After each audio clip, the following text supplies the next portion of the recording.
প্রিয়াঙ্কার এফআইআরে প্রযোজনার সংস্থার সহ 5 জনের নাম। শুটিং চলাকালীনই পরিকল্পনা মাফিক ষড়যন্ত্র। তালসারির শুটিং সেটেই কি লুকিয়ে রাহুলের মৃত্যু ফাঁদ? মোট 5 জনের বিরুদ্ধে অভিযোগ প্রিয়াঙ্কার। ভোলে বাবা পারকারেগা ধারাবাহিকের প্রযোজনা সংস্থা ম্যাজিক মোমেন্টসের কর্ণধার শৈবাল বন্দ্যোপাধ্যায় ও লীনা গঙ্গোপাধ্যায় সহ পরিচালক Shubhashis Mondal, floor executive producer Shantanu Nandi এবং প্রযোজক সংস্থার ম্যানেজার চন্দ্রশেখর চক্রবর্তীর বিরুদ্ধে অভিযোগ দায়ের হয়েছে। তালসারির সমুদ্রে অভিনেতা রাহুল ওরফে অরুণোদয় বন্দ্যোপাধ্যায়ের আকস্মিক মৃত্যুর ঘটনায় ভারতীয় ন্যায় সংহিতার 61, 106 এবং 240 ধারায় মামলা রুজু করা হয়েছে। প্রিয়াঙ্কা ব্যক্তিগতভাবে অভিযোগ দায়ের করেছেন তালসারি থানায়।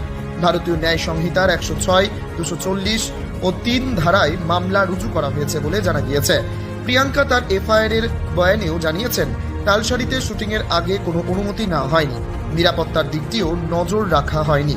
Magic moments motion picture private লিমিটেডের কর্ণধার পরিচালক শৈবাল বন্দ্যোপাধ্যায় ও লীনা গঙ্গোপাধ্যায় সহ অন্যদের বিরুদ্ধেও অপরাধমূলক ষড়যন্ত্রের অভিযোগ আনা হয়েছে সেই এফআইআরে।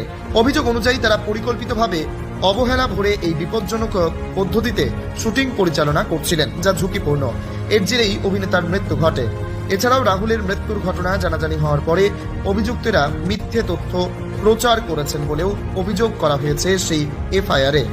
প্রযোজনা সংস্থা ও উল্লেখিত অভিযুক্তদের বিরুদ্ধে